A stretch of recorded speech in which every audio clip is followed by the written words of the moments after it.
Євангелле паводле Яна. У першы дзень тыдня Марыя Магдалена прыйшла да магілы раніцай, калі было яшчэ цёмна, і ўбачыла, што камень адсунуты ад магілы.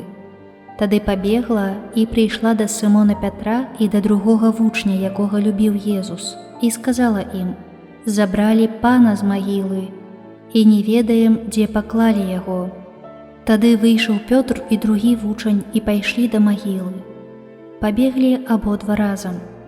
Другі вучань пабег наперадзе хутчэй за Пятра і прыбыў да магілы першы. Заглянуўшы, убачыў, што ляжаць палотны, аднак не ўвайшоў. Тады прыйшоў услед за ім Сымон Пётр. Увайшоў у магілу і ўбачыў палотны, якія там ляжалі, і хусту, якая была на галаве ягонай. Не з палотнамі яна ляжала, а асобна, скручаная на іншым месцы.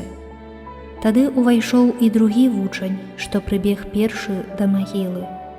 Убачыў і паверыў, бо яны яшчэ не ведалі пісання, што трэба было яму ўваскрэснуць з мёртвых.